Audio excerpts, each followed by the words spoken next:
সকাল থেকে সমস্ত কাজকর্ম সেরে দুপুরে বৃষ্টি ভেজা রাস্তায় ছাতা নিয়ে বেরিয়ে পড়লাম মেয়েকে নিয়ে আসতে। এখন বাজে দুপুর 12:30, তাই আমি তাড়াতাড়ি করে মেয়েকে আনতে চলে গেলাম। তো এই সময় কিন্তু ছুটি হয়ে গেছে, তাই প্রতিটা বাচ্চাই রাস্তায় কিন্তু ভিজে ভিজে আনন্দ করতে করতে বাড়ি যাচ্ছে। ঠিক আমরাও ছোটবেলায় কিন্তু এইভাবে বাড়ি ফিরতাম ভিজে ভিজে। গার্জেনরা কিন্তু সবাই যে যার বাচ্চাকে নিয়ে বাড়ির দিকে রওনা দিল। আর আমার যেহেতু একটু লেট হয়ে গেছিলো, তাই আমি কিন্তু তাড়াতাড়ি হেঁটে হেঁটে আনতে যাচ্ছিলাম মাহিকে। আর দেখো, বৃষ্টি ভেজা রাস্তাটা কিন্তু অনেকটা ডুবে গেছে। আর এইসব জিনিসগুলো দেখে কিন্তু ঠিক আমাদের ছোটবেলায় স্কুলের কথাগুলো মনে পড়ে যাচ্ছে। স্কুলের সামনে কিন্তু একটা সুন্দর বড় মাঠ আছে, যে মাঠটা কিন্তু সবুজ ঘাসেতে ভরা। আর বৃষ্টি ভেজা মাঠটা কিন্তু দেখতে অসাধারণ লাগছে, তাই তোমাদের সঙ্গেও একটু মাঠটা শেয়ার করে দিলাম।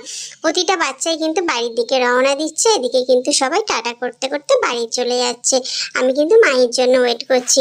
আর এখানে একটা মজার বিষয় এসে দেখলাম, এই বাচ্চাটা স্কুল ছুটি হয়েছে কিন্তু ওই স্কুলের ব্যাগ কিছুতেই খুঁজে পাচ্ছে না। তাই গার্জেন আর আন্টিরা তাকে জিজ্ঞাসা করছে, তোমার ব্যাগটা কোথায়? দেখে কিন্তু আমার খুব হাসি লাগছিল। আর এরই ফাঁকে দেখতে পেলাম যে মাহি বেরিয়ে আসছে। মাহিকে ছাতাটা দিয়ে দিলাম আর বললাম, চলো এবার বাড়ির দিকে, বৃষ্টি হচ্ছে, তুমি কিন্তু ভিজে ভিজে যাবে না। ও কিন্তু বায়না করতে রইলো যে মাম্মা আমি ভিজে ভিজে যাব। তো ওকে বারবার বলছিলাম যে গায়ে বৃষ্টি পড়লে জ্বর আসতে পারে। আর মা আর মেয়ে কিন্তু ছাতা নিয়ে বেরিয়ে পড়লাম বাড়ির দিকে। আজকের ব্লগটা কেমন লাগলো অবশ্যই জানিও।